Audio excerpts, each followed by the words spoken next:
Mula Informa. Nuestro primer plano es el ciudadano.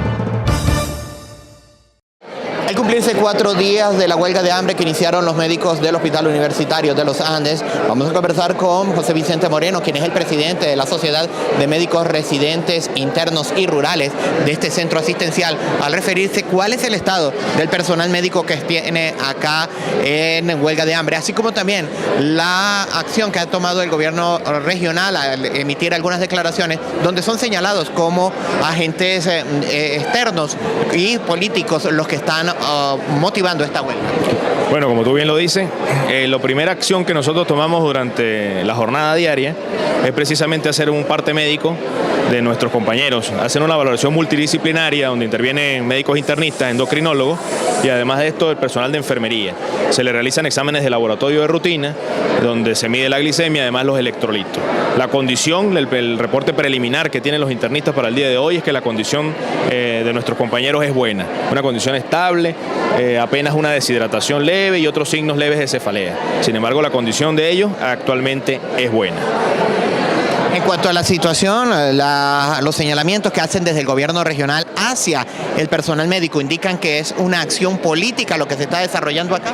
Bueno, precisamente, pareciera que siempre que se genera una protesta, que se genera una huelga, que se genera una situación coyuntural por una situación sanitaria que se encuentra en crisis, siempre se quiere desvirtuar, ¿sí?, de manera a veces polémica, el sentido original de la protesta. Nosotros como médicos internos y residentes del hospital, primero, no tenemos ejercicio privado, nos dedicamos de manera exclusiva, al hospital universitario. De manera secundaria, pueden hacer la revisión de alguno de nosotros a ver si estamos inscritos en algún partido político. Yo invito al ciudadano gobernador a que se acerque hasta acá y verifique si hay alguna bandera que haga mención a algún partido político como tal. Sin embargo, es bueno también decirlo, nosotros siempre, desde que comenzamos la huelga, estamos dispuestos al diálogo. Es más, desde hace 15 días atrás se vienen posponiendo reuniones con el gobernador, esta situación se reagudizó y llegó a la huelga de hambre. Él todavía esta semana ha dilatado la reunión. Yo he estado en comunicación con el doctor Denigomi, que ha servido de interlace. Él se asumió la responsabilidad de que la reunión se iba a celebrar el día lunes a las 10 de la mañana. Es decir, que si esta reunión no se da el lunes a las 10 de la mañana, ya no es por nosotros. Nosotros seguiremos acá y esperaremos esa reunión para dar fin al conflicto que actualmente atraviesa no solamente el hospital universitario, sino hoy se nos une el Hospital Sor Juana Inés de la Cruz y además el Instituto Venezolano de los Seguros Sociales.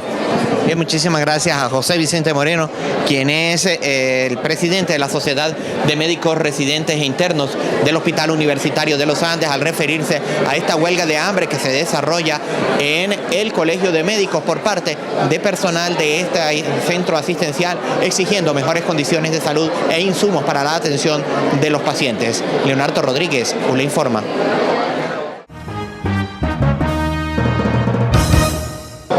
Durante su visita al estado Mérida, el diputado Winston Flores se acercó hasta el Colegio de Médicos para conocer el estado del personal que se encuentra en huelga de hambre. Además, está cumpliendo otras actividades que estará desglosando a través de nuestra señal. Bueno, muy agradecido de encontrarme aquí en la ciudad de Mérida. En estos momentos me encuentro visitando a los médicos que se encuentran en huelga de hambre en el Colegio Médico del Estado Mérida.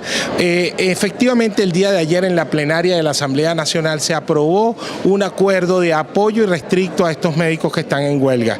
En primer lugar, este acuerdo indica que los pedimentos o la carta de peticiones que tienen estos médicos son fundamentalmente por la crisis humanitaria que hay en salud. Ellos no piden otra cosa que es que lleguen los medicamentos a los hospitales y que permitan a las organizaciones, a las ONG como Cáritas de Venezuela, que ingresen de manera urgente medicamentos como parte de lo que debe ser la ayuda a la crisis humanitaria en salud. Esta crisis humanitaria en salud yo la catalogo como un genocidio silencioso. En estos momentos en Venezuela hay un genocidio silencioso. No pueden ser atendidos los pacientes en las emergencias. Los insumos y los medicamentos no existen. Tú no puedes tratar ni siquiera en un estado de conmoción o de guerra un paciente donde no encuentres ni solución 09, ni Ringer, ni siquiera puedes hacer transfundir a un paciente que se encuentre en situación de gravedad por una anemia aguda, porque no tenemos los elementos para poder atender a los pacientes. De manera que estos héroes venezolanos, estos médicos residentes, han iniciado esta huelga de hambre por una razón fundamental, que es cumplir con el el juramento hipocrático. Nosotros los médicos venezolanos no tenemos otra opción que cumplir con nuestro juramento y cumplir con el hecho de salvar la vida de los venezolanos. Los merideños se merecen, y en principio quisiera decirte algo. Este hospital, el Universitario de la ULA, era referencia latinoamericana en el mundo. Aquí se graduaron los mejores médicos venezolanos, los mejores médicos de la región de los Andes. Éramos el orgullo de Latinoamérica con respecto a la educación, y hoy en día, ¿qué es el Hospital de la ULA? Entonces, los merideños deben tomar conciencia de lo que está sucediendo y deben apoyar irrestrictamente a los ciudadanos. Los ciudadanos deben apoyar a estos médicos que están en huelga. El gobierno sigue insistiendo en ocultar la crisis, sigue diciendo que no hay crisis, se niega a recibir la ayuda humanitaria del exterior. ¿Cuál sería la acción que tomaría la Asamblea Nacional para presionar a que el gobierno acepte esta ayuda para los venezolanos? Bueno, en primer lugar, nosotros a través de un decreto, tenemos un decreto que es la crisis humanitaria, donde se exhortaba al régimen a que aceptara ayuda humanitaria de países hermanos y de diversas organizaciones. En vista de que este régimen y que el mismo ilegal de Maduro se hace el oído sordo y se hace de la vista sorda, entendemos que ya debemos pasar a otros niveles. La interpelación de la ministra de Sanidad es algo que tenemos en agenda de inmediato, y si ella no puede resolver este problema de la salud, debe renunciar o someterse a un voto de censura. En segundo lugar, el apoyo que estamos dando aquí también parte de que se nombró una comisión especial, y esa comisión especial debe atender la situación de emergencia que vive el Estado, como lo viven en todas partes del país. Y en tercer lugar, la presión que se está haciendo, el cambio que quieren los ciudadanos en la calle, que inicia por el mismo referéndum revocatorio, es lo que nos va a ayudar. Estamos conscientes de algo: la salud no espera de que el CNE dé una fecha, la salud no espera. Cada minuto que pasa, cada minuto que Maduro está en el régimen, muere un venezolano por falta de medicamentos. Por eso entendemos que la urgencia de lograr el cambio es de inmediato. Las actividades de calle no han cesado, y en la Asamblea, como te dije, vamos a tratar de tramitar el voto de censura de la ministra de Sanidad, a sabiendas que el TCJ la va a proteger, a sabiendas que Maduro va a decir que ella no puede retirarse del ministerio, pero la Asamblea debe seguir funcionando de manera institucional y debemos seguir dando la cara por los venezolanos. ¿Se sostendrá otras reuniones con otros gremios acá en el Estado de Mérida? Tengo entendido que estará reunido con la gente de la Universidad de los Andes. Sí, vamos a hablar un poco de la situación universitaria. Desde mi punto de vista y desde el punto de vista de la Unidad Democrática, las reivindicaciones no deben ser solo por un salario, las reivindicaciones deben ser por algo más superior, y lo que nos llama a todos los venezolanos es el cambio de modelo económico, el cambio de régimen, para que un sueldo, para que un salario, como Maduro quiso hacer ayer, tratando de tapar la marcha estudiantil que salió de la UCB en Caracas el día de ayer, con una cadena diciendo que iba a aumentar los sueldos. Yo invito a los maestros, a los profesores y a los trabajadores de la universidad que revisen su cuenta ahorita a final de la quincena, a ver si ese aumento está en su cuenta bancaria.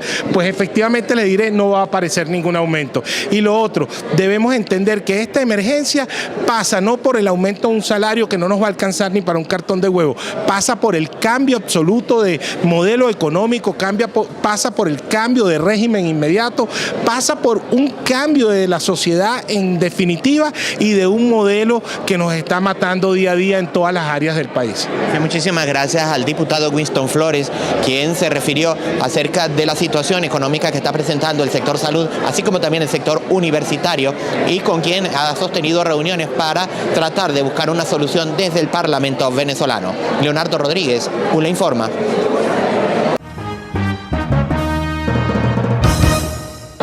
El Observatorio Penal Mérida fija su posición en torno a la huelga de hambre que están desarrollando los médicos del Hospital Universitario de los Andes en esta entidad. Vamos a conversar con Sara Montiel, quien es la representante de este foro penal. Bueno, efectivamente, como una organización de derechos humanos levantamos la voz para apoyar orgullosamente a nuestros médicos y a todo el sector salud que hoy sufre los vestigios y la indolencia indolencia de un gobierno que no se ha dado la tarea de cumplir con su labor del respeto a la salud, al derecho humano a la salud dentro de todo el territorio nacional. Hoy es la ciudad de Mérida quien es bastión y levanta la voz con sus médicos, de los cuales nos sentimos orgullosos porque no estamos conscientes que no tenemos que buscar médicos de otros países. No, aquí están los mejores médicos, los mejores enfermeros, los mejores radiólogos, los mejores estudiantes de nuestras universidades. El Observatorio Penal Mérida levanta su voz y da un apoyo irrestricto y exige al gobierno regional y al gobierno nacional el respeto a los derechos humanos de un pueblo, el respeto a los derechos humanos de unos trabajadores de la salud, que son los que garantizan la salud de un pueblo. Nos sumamos y damos las gracias e invitamos a toda la población venezolana, sin distingo alguno político, a apoyar a nuestros médicos, que son los que se rastrean día a día con la necesidad de cada ciudadano al acudir a estos centros de salud. Sí, estas fueron palabras de Sara Montiel, quien es representante del Foro Penal Venezolano en la ciudad de Mérida, al referirse a esta huelga de hambre que se desarrolla en el Colegio de Médicos y el apoyo que les están prestando. Leonardo Rodríguez le informa.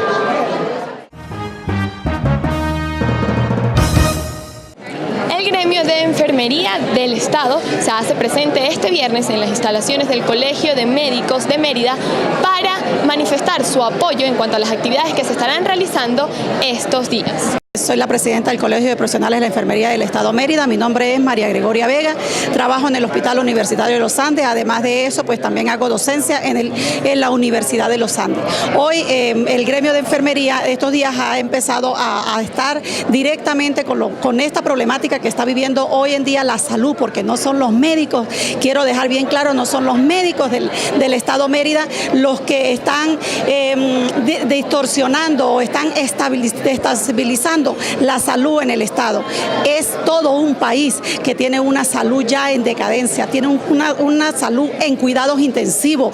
¿Por qué esta salud está en cuidados intensivos? No es por los médicos, no es por las enfermeras que nos llevamos los insumos de nuestras instituciones, es por un gobierno que nuestras políticas gerenciales no las han sabido dirigir, y encontramos nosotros nuestras instituciones que no contamos con ningún insumo médico para nosotros atender a nuestros pacientes. Anoche estaba de guardia en el Hospital Universitario de los Andes y veíamos que cada día nuestros pacientes, nosotros como profesionales de la enfermería, ya estamos cayendo en conflicto. De un sitio para otro trasladan pacientes, donde van pacientes de una emergencia a piso sin una vía, trayendo consecuencias en nuestras instituciones de tener un clima organizacional en el cual ese clima organizacional es de conflicto, y nosotros como profesionales de la enfermería nos vamos a caer en el juego que tiene el gobierno con la salud de un país. Yo pido a toda la población merideña y a todo un país unirse a esta causa. Es una causa de que hoy día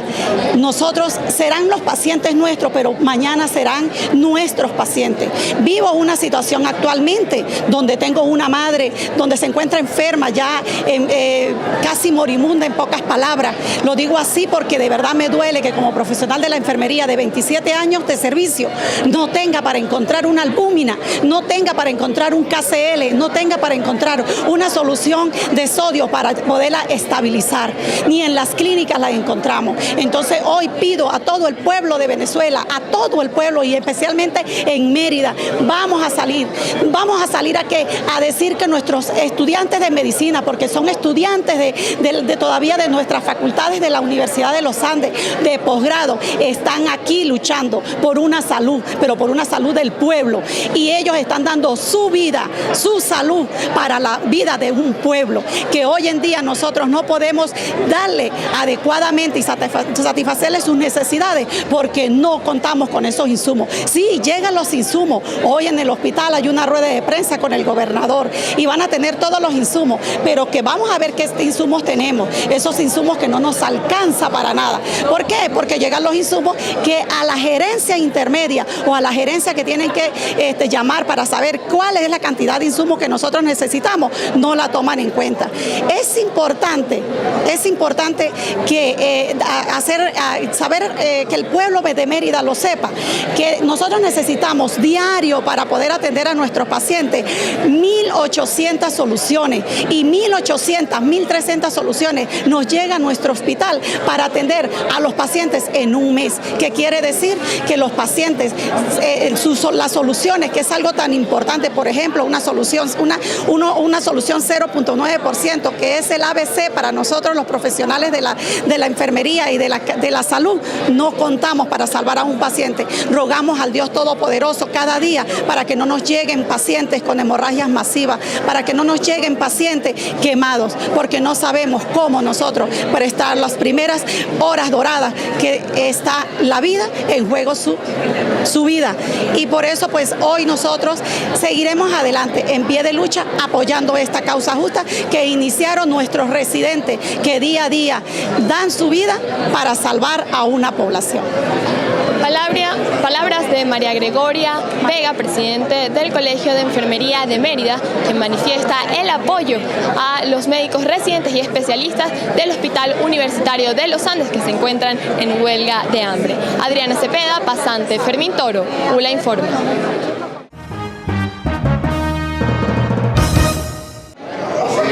Distintos gremios profesionales se han hecho presente para mostrar solidaridad con los médicos que hacen la huelga de hambre en el Colegio de Médicos de Mérida. Eulalia Duque, presidente del Colegio de Profesores Seccional Mérida, nos declara. Bueno, hoy estamos aquí presentes, la Junta Directiva del Colegio de Profesores Seccional Mérida, solidarizándonos con los médicos que hoy están haciendo huelga de hambre por la salud del pueblo de Mérida. De verdad que es detrimente ver esta situación donde el gobernador del estado hace caso omiso en relación a que deben de abocarse a resolver el problema de la chéula y de todo lo que es los sectores de salud del estado. En este país, bueno, no escapa Mérida, en todos lados donde no hay medicinas, no hay insumos, no hay nada, los pacientes se mueren por falta de medicamentos, no es que los médicos no los puedan atender, sí hay muy buena atención porque tenemos excelentes médicos en este país y en el Hospital Chéula, pero los insumos, no se consiguen los insumos, no hay un suero, no hay gasas, no hay, bueno, absolutamente nada en el hospital. Y uno oye todos los días en la radio donde están haciéndole llamado al gobernador del estado, a Denis, el jefe de Corpo Salud, igualmente al director del hospital, para que se aboquen a resolver esta situación. Pero pareciera que a ellos no les interesa la salud del pueblo, no les interesa resolver el problema de que los niños, los adultos, quien vaya a acudir a un centro asistencial, sean bien atendidos y tengan los insumos y los médicos, cómo poder salvar a esas personas que allá acuden. Estamos viendo, bueno, se hacen de la vista gorda, tanto el presidente para abajo, como los que corresponden y son responsables de la salud en el estado y de verdad que uno ve esto preocupante, donde el gobierno le interesa es mantenerse en el gobierno, él no permite que otro vaya a ingresar a ser otro médico, otro director del hospital o otro gobernador del estado, sino que son ellos los únicos y por lo tanto, pues de verdad así no funcionan las cosas y yo creo que debe haber conciencia de estas personas que son los responsables con la salud del Estado. Agradecemos las palabras de Eulalia Duque, presidente del Colegio de Docentes de Venezuela, seccional Mérida, quien se solidariza con los médicos que este viernes cumplen más de 90 horas en huelga de hambre en el Colegio de Médicos de Mérida. Adriana Cepeda, pasante Fermín Toro, ULA Informa. ULA Informa. Nuestro primer plano es el ciudadano. El vicepresidente de la Asamblea Nacional, Enrique Márquez, se encuentra de visita en Mérida dando a conocer los 5 pasos para el revocatorio. Tenemos con nosotros al diputado Enrique Márquez y con él pues, los 5 pasos que necesitan los venezolanos para llevar a cabo el referéndum revocatorio. Bueno, fíjate, ante todo muy contento de estar acá en Mérida con mis compañeros de mi partido Un Nuevo Tiempo y con la Mesa de la Unidad.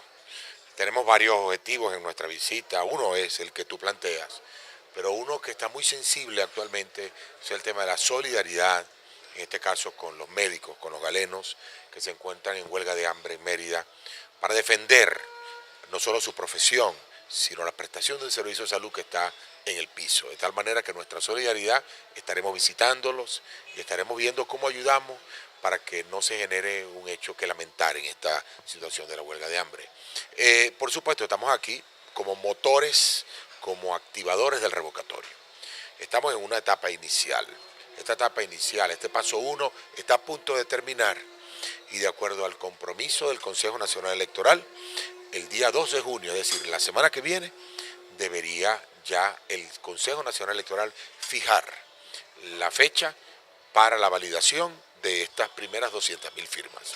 Debo decir que la información que tenemos es que fruto de la manera como el CNE ha organizado la revisión de las planillas, ha descalificado cerca de 600.000 firmas en una actitud completamente equivocada, porque está cercenando un derecho a 600.000 personas por detalles, inclusive de detalles de ortografía, imagínese usted.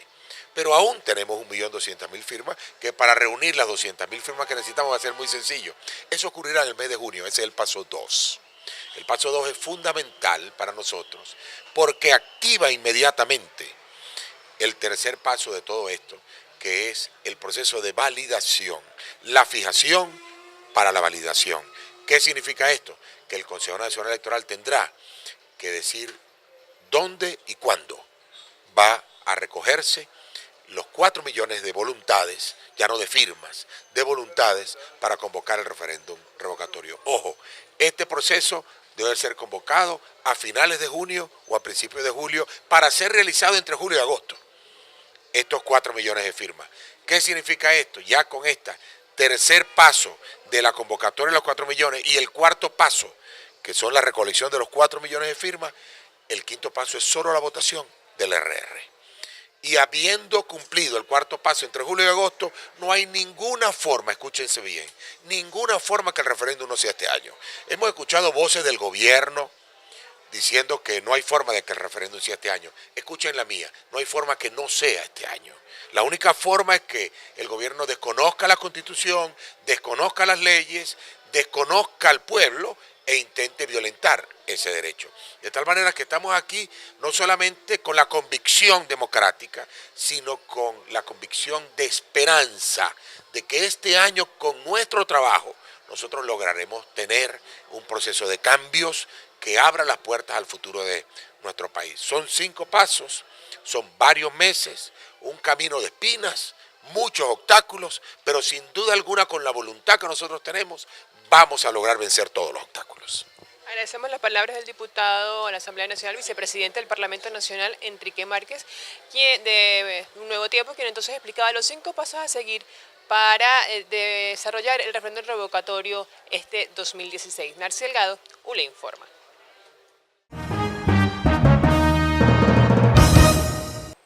Desde la sede de COPEI, la Mesa de la Unidad Democrática invita a los merideños y a la colectividad en general a una marcha el próximo martes, la marcha denominada Los Firmantes. Tenemos con nosotros a Golfredo Moret, dirigente de Voluntad Popular, y con él pues detalles sobre esta marcha que se realizará el próximo martes 31 de mayo.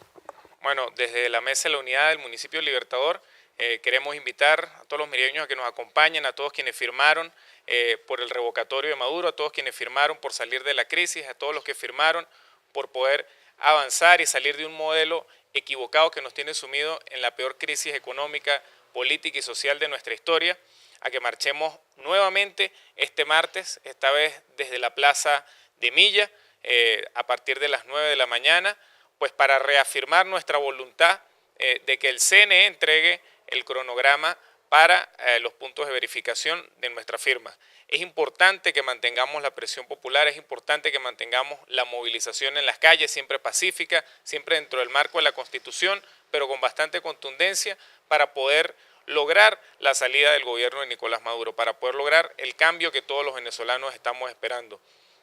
Insisto en que es importante que nos mantengamos movilizados, de que el CNE reconozca las firmas, que entregue un cronograma electoral oportuno, que entregue una fecha para el referéndum revocatorio y que se pueda hacer este mismo año, depende del compromiso y depende de todo el esfuerzo que nosotros como venezolanos cansados de esta situación pongamos en que el CNE cumpla nuestras exigencias y luego en ganar el referéndum revocatorio, que estamos completamente seguros que lo vamos a ganar para poder lograr el cambio político que aspiramos en Venezuela. ¿Cuál va a ser el recorrido de la marcha? Partirán desde la Plaza de Milla. Bueno, ya está prohibido la llegada al CNE. ¿Llegarán al circuito judicial?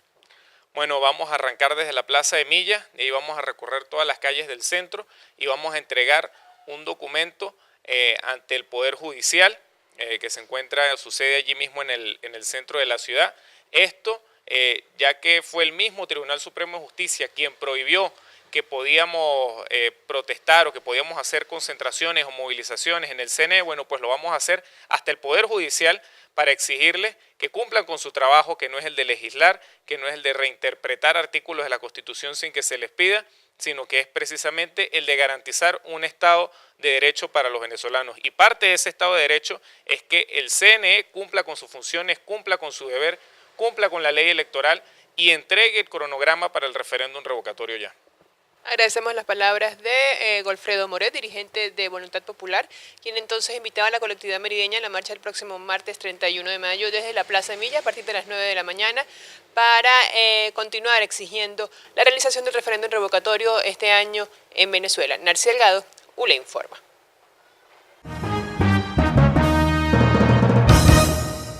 Los gremios universitarios consideran insuficiente el incremento salarial otorgado por el presidente de la República este jueves. Escuchemos las declaraciones de Maidoli Villegas, quien es la secretaria de organización de la Asociación de Empleados de la ULA. Bueno, sí, efectivamente, como la Asociación de Empleados de la Universidad de los Andes, como representantes lo habíamos anunciado el día de antier, cuando nuestra federación nos dice que se presumía un decreto presidencial y no una discusión como se había hecho en anteriores momentos para el aumento de los trabajadores universitarios. Cabe destacar que nosotros rechazamos contundentemente la violación a la defensa sindical, a la representación federativa que debemos de tener los trabajadores universitarios a nivel nacional en las discusiones y en los convenimientos de aumento que se deben dar a los trabajadores universitarios. Este decreto ha sido presidencial y por ende no ha sido cónsono ni con la necesidad que tenemos los trabajadores ni con el nivel de inflación que efectivamente vivimos los trabajadores universitarios. El país y que afecta a los trabajadores universitarios. Nosotros no estamos de acuerdo, nosotros hemos seguido líneas de nuestra federación desde anoche, donde efectivamente nos notifican que las acciones seguirán y se mantendrán y donde a partir del lunes darán las nuevas directrices de cómo accionaremos todos los sindicatos a nivel nacional en virtud de que repudiamos de que el aumento haya sido en forma lineal y no real como debe ser y como debe dársele a todos los venezolanos. Si nosotros hacemos un estudio del aumento que ha dado el presidente a todos los sectores de noviembre para acá, eran 30, 20, 30 y las contrataciones colectivas dice que nuestros salarios deben salir del 1.5 del salario mínimo, arrancar el primer nivel de obrero y así posteriormente se le va sumando las interescalas. Pues en estos momentos, como el aumento fue lineal de un 54% y posteriormente un 20% en el mes de septiembre, como lo establece la contratación colectiva, que fue homologada también el día de ayer por el ciudadano presidente, pues el trabajador administrativo en su primer nivel arrancaría con 18.000 bolívares y el trabajador administrativo en su último nivel pues queda con un salario exactamente 34.288. Cuando nosotros le aplicamos los descuentos legales y obligatorios que debe dársele al trabajador, pues efectivamente un trabajador en el nivel 9 que queda en 34.288 en realidad va a percibir 24.265 bolívares. Aunado a los préstamos que pueden tener los trabajadores por las necesidades que hemos padecido, pues efectivamente el aumento es irrisorio, no cónsono con la realidad de los universitarios, no está realmente cumpliendo con las contrataciones colectivas como lo hemos entablado y pues se siguen vulnerando, así de simple, los derechos de los trabajadores universitarios de esta nación y nosotros hacemos un llamado y un exhorto realmente que nos sentemos las federaciones junto con el Ministerio de Educación y hagamos una realidad de las tablas y de los aumentos que merecemos los universitarios. Los universitarios somos venezolanos que estamos padeciendo la escasez, la inflación y el hambre que se está viviendo en este momento en nuestro país. La falta de medicamentos y allí vemos y nos solidarizamos nuevamente con los médicos residentes que se encuentran en el Colegio Médico en la huelga de hambre. Bien, declaraciones de Maidoli Villegas, quien es la secretaria de organización de la Asociación de Empleados de la Universidad de los Andes, al referirse a este incremento salarial que fue otorgado por el gobierno nacional, el cual ellos consideran que es insuficiente. Leonardo Rodríguez, ULE Informa.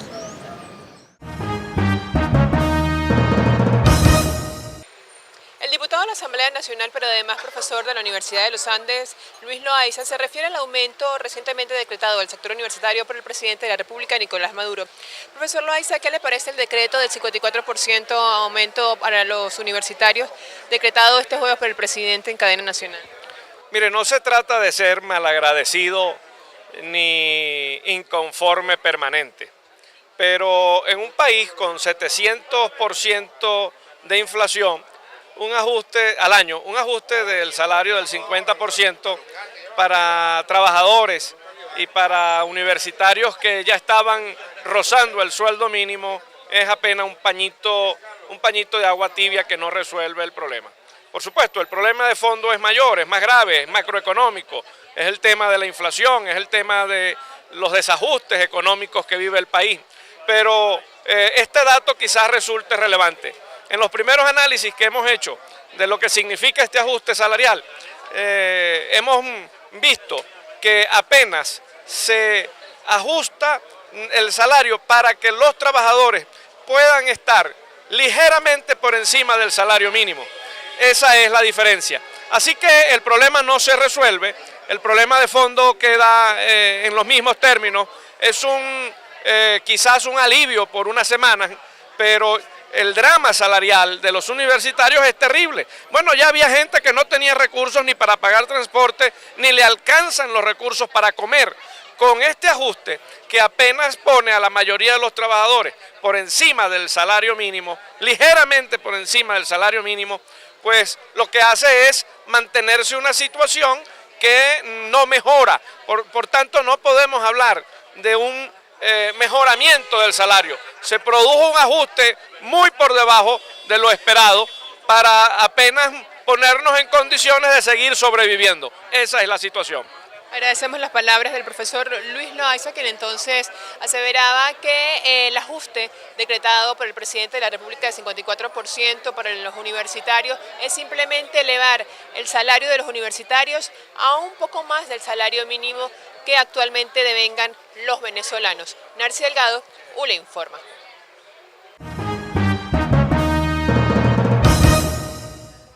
El programa de especialización en gestión pública de la Universidad de los Andes tiene el inmenso placer de tener este viernes para dictar una clase magistral al secretario general del Centro Latinoamericano para el Desarrollo y Administración, CLAD, el doctor Gregorio Montero. Con él vamos a conversar acerca de las nuevas tendencias en políticas públicas para Latinoamérica.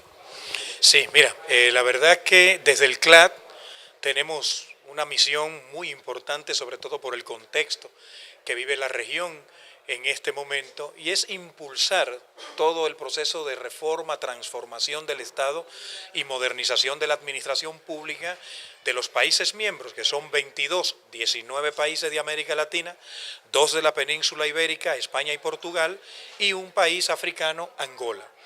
Y nosotros estamos haciendo acopio de las distintas experiencias, poniéndola a disposición de los países que menos han avanzado, y todo eso es lo que le permite al CLAD sistematizar las nuevas tendencias que en materia de gestión pública y políticas públicas se están viviendo en la región. Por ejemplo, hay un tema que nosotros no podemos dejar de lado en este contexto.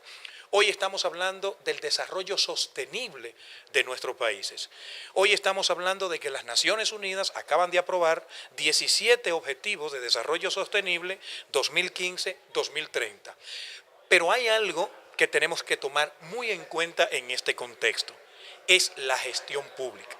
Nosotros no podemos hablar de desarrollo sostenible si no somos capaces de incorporar modelos de gestión en las instituciones públicas de nuestro gobierno. Y hay una cuestión que en este momento resulta fundamental. Estamos hablando, por ejemplo, del gobierno abierto. El gobierno abierto es una nueva herramienta para gobernar en el siglo XXI, que nos trae, por ejemplo, todo lo relativo a la transparencia en la gestión pública. Es decir, las instituciones públicas tienen que funcionar de cara a la ciudadanía. Las instituciones públicas no pueden seguir rigiéndose por ese criterio de opacidad con que se ha hecho históricamente en nuestra región y que no ha dado resultado. Otro elemento que está inserto en la herramienta del gobierno abierto es la participación ciudadana. Hoy nosotros no podemos hablar de una gestión pública efectiva si no incorporamos a la ciudadanía en todo el proceso. Y cuando hablamos de incorporarla en todo el proceso, estamos hablando del ciclo de las políticas públicas, el diseño, la discusión, la aprobación, la ejecución, la evaluación. Otra cuestión que también es importante como elemento de la estrategia de gobierno abierto tiene que ver con la tecnología de la información. ¿Para qué deben servirnos las herramientas tecnológicas? No es para entrar en moda, no es simplemente para decir tengo los mejores ordenadores, tengo los mejores servidores, no, es para llevarle un mayor nivel de felicidad a la gente. Por eso el gobierno electrónico resulta fundamental, llevar el servicio público, llevar los trámites allí donde está la gente, allí donde está la ciudadanía. Una cuestión también importante que en la región hay que tomar bien en cuenta es lo relativo a la cooperación público-privada. El sector público puede acometer todas las tareas para alcanzar el desarrollo de nuestros países. No, tiene que hacerse acompañar del sector privado. Y aquí es importante tomar en cuenta algo, el rol de la academia, el rol de la universidad. Miren, ¿por qué fracasaron los procesos de planificación en la década del 50, 60, 70 y hasta 80? Bueno, y podríamos decir en los 90. Bueno, porque el Estado entró supuestamente en la vía de la planificación, incluso de la planificación estratégica, pero ¿qué nos faltó? Lo más importante, los planificadores. Si la universidad, si la academia no forma a la gente que va a ayudar al Estado a echar hacia adelante los planes de desarrollo, no estamos en nada. Entonces, ese divorcio que se dio entre Estado y universidad, incluso entre Estado y universidad pública, no solo hablamos de Estado y universidad privada, también con universidad pública, no nos aportó nada. Por eso hoy desde el CLAD hablamos del reencuentro del Estado con la academia. Y a todo esto tenemos que agregar lo relativo a la gobernabilidad. Miren, en el siglo XXI no se habla simplemente de gobernabilidad, sino de gobernabilidad democrática. Lo que nosotros estamos tratando de construir y de consolidar en este siglo es el Estado social, democrático, de derecho y de justicia. Esa es la tarea en toda parte del mundo y de manera particular en América Latina. Por eso tenemos que garantizar los espacios de gobernabilidad democrática, por eso la gente es determinante en esto. ¿Y a quién le corresponde colocar en manos del Estado y de toda la sociedad las herramientas, el conocimiento, las investigaciones, los programas de estudios y las metodologías de trabajo? A la academia. Entonces, por eso para el CLAD es fundamental estar en este evento, participando conjuntamente con este programa de gestión y políticas públicas que se lleva en el marco de la Facultad de Ciencias Jurídicas y Políticas de esta prestigiosa universidad, la ULA.